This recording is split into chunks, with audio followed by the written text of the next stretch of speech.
I want to talk about the Zamasu saga and the Future Trunks saga. This saga really was a very deep moral story. It's a saga that even left Toyotaro as saying that, wow, it really has a different kind of meaning. This saga hit different. You know, we had Cell.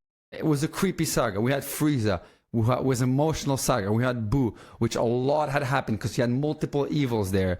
You know, we had Beerus who came in as an evil. But there was something different about Zamasu because this was a completely different concept. We had, for the first time in the history of Dragon Ball, we had the Supreme Kai, a god who was supposed to be good. He became evil. And he was a Supreme Kai who was an apprentice. And he was looking for some kind of justice. You know, it was the godly kind of justice that only a god could resolve. However, his justice was warped with evil intentions. He had a genocidal ideology. And you know, it's easy to brush off when you listen to the Zamasu arc. When you listen to Zamasu for the first time, you see him looking at those prehistorical people who are killing each other. Still, years and years and years later, because of Gowasu shows Zamasu, hey, you know, there's gonna be some good later in this life for the civilization, and they go on and see that actually no, they're still fighting. So this actually proves a point from Zamasu, says, you know, I have to go over with this plan. These mortals are not good; they are evil, and we need some divine order. We need a utopia. And for me, if I want to eradicate evil, since it's my responsibility as a god, I need to erase those creatures. And you know, it makes you think, you know, maybe it's not all wrong. I not just want to destroy Earth for the sake of destroying Earth. I don't want to destroy Earth because someone told me to, like Cell. I don't want to destroy Earth because I'm just an evil, genocidal, crazy guy like Frieza is. I don't want to destroy Earth just because I was revived by Bobbity and I don't know much other than destruction and I'm super strong. It is now I actually have a deeper reason to do it. And it hit different, guys. It hit different because now it was a god who came. It was a story that started with a betrayal. It started with the death of Gowasu. And you know, guys, people are going to talk about the plot holes that we have here because they're going to say, how does that make sense? How does Zamasu take up the body of Goku Black? How does Zamasu do intervention with time? Well, it all makes sense because Gowasu said it. If Trunks would have let Goku die from the virus, Zamasu would have never been able to become Goku Black and take control of Goku's body. So we have here branching of timelines that actually make sense. We do not have a plot hole. We see that there's a direct continuation from Dragon Ball Z. And the story brings us with a structure of mystery that we have never seen before. You know, we see that there's some evil person named Goku, and Trunks wakes up, comes back to goes to the future and meets Goku and Vegeta again. He tries to attack him because he thinks this is Goku Black, who is evil. So it raises the questions, who is this mystery figure? Did Goku become evil? What is happening? Why is there an evil Goku here with a Potara earring? Very strange. And then we learn about the body swap reveal. We learned that Zamasu made a wish to become immortal. We learned that Zamasu swapped bodies with Goku Black. And what's even crazier than this, it's an element that is very, very easily missed. It is the fact that when Beerus and Whis bring Goku to meet Zamasu for the first time, there's something there, and Zamasu and Goku start fighting, and they fight, and Goku goes straight into Super Saiyan 2. Gowasu is surprised. He doesn't understand that there is a transformation there. He says, what is this power? I've never seen such power before. And then Goku starts fighting with Zamasu. Zamasu thinks he has the upper hand. He's like, look at these mere mortals. I may actually have power to control them.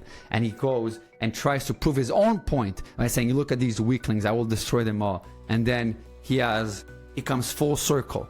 Zamasu gets actually beaten and surprised by Goku. Not only does he get beaten, he gets humiliated, he gets his life saved by Goku. Shout out Majin Vegeta for your speech. And this comes full circle because now it actually proves Zamasu's point that I cannot let these people live. And if Goku would have never done this fight, we probably wouldn't have Zamasu arc, because it all started there. It all set the stage for Zamasu going his evil way, because he saw that he was not strong enough. He needed to be immortal, and these mortals needed to be contained. And this is something that we see for the first time ever, guys. I know I'm repeating myself, but something we see for the first time. And then, throughout the Zamasu arc, there's just so many different surprises. There is the Trunks arc, which is even deeper than we see in the Cell saga and in the Android saga. Yes, Future Gohan died in the Android saga. Terrible, sad death. I actually have a video covering it. We have the PTSD of Trunks when he tries to blow up Dr. Zhou's lab.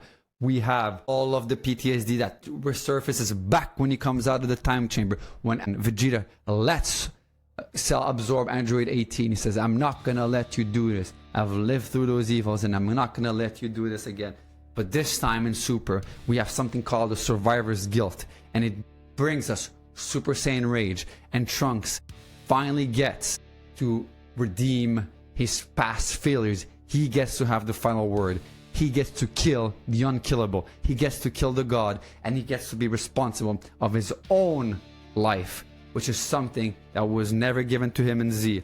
It was failures after failures. He did come back in the past and kill Cell first form, but that wasn't the same. That was after multiple failures he had against Perfect Cell, against Android 17 and 18, against Dr. Zero, and etc.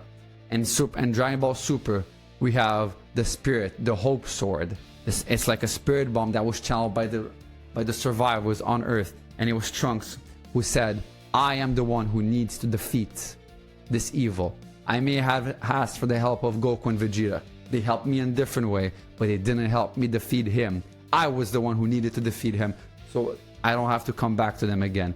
And you know, it's funny because we also learned that Trunks defeated Boo pretty easily, so he's handling business on his side, and it ties up straight with Dragon Ball Z, so I don't see any plot holes there. And we also see that we have an epic showdown in the Zamasu arc. We have Vegito Blue versus Zamasu, and not only we have against Zamasu, we have against Fused Zamasu. We have a Fused God, something new again for the first time. We have a Supreme Kai who fused with a mere mortal, just so he can try to defeat those mortals. We have a God tier fusion versus the immortal instability fused into one person. Can you imagine that? That's a very, very complex plot.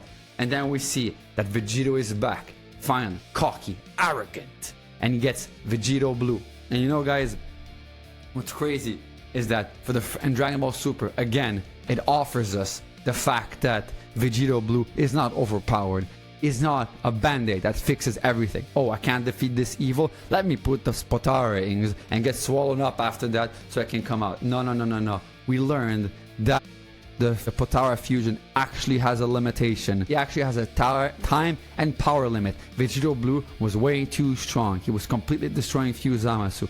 And we saw that after a couple minutes of huge fight, amazing fights that we haven't seen anywhere else in Dragon Ball Z, Vegito Blue versus a god. What? Vegito Blue finally tested, and Vegito Blue just destroys him, and finally, poof, it comes to an end. There is a bug in the fusion, so there's a limitation in the Potara fusion. And Zamasu arc brings us something that the Dragon Ball Z arc never gave us. It gives us a bittersweet end. Zamasu becomes omnipresent and forces future Zeno to erase the timeline, which means that the world that Trunks and Mai knew is destroyed. Even though they defeated that evil, quote unquote, their world, the world that he tried to save, actually becomes destroyed because he tried to save this own world. So it forces Whis to create a branch pre-Zamasu so Trunks and Mai can live there. It is the first time that even though we have a hero winning, we have a bittersweet end where he actually didn't win. All he got was a lesson, and he became more powerful. So even in Super again, it follows the trend of Dragon Ball Z, that when Trunks gets to have a positive moment, it just is bittersweet. So like I've said before, Dragon Ball Super just follows and builds off the legend that was built by Dragon Ball Z. And you know, guys, All of this that I explained not only is amazing, not only is it sick, but it is all coherent. You know, there's the time travel. We have the branching timelines that everything is explained. If Goku did not die, because Trunks came back and saved Goku, Goku was able to be not absorbed. We'll have to have the body swap with Zamasu, and then we had the evil Goku Black that was there. That made sense because of what the Trunks' actions. So actually, time travel had future implications. So the Trunks meddling enabled the path for Goku Black. And then we have Whis, who comes in as an angel, stronger than a god of destruction, the only one who can do it, fixes and brings in the solution for Trunks. And then at the end, we have, but Zamasu is supposed to be immortal. Yes, but the only solution is someone even stronger than a god or an angel. We have the Zenos, who have to actually destroy this. And because they're childish, they're going to be very easily triggered.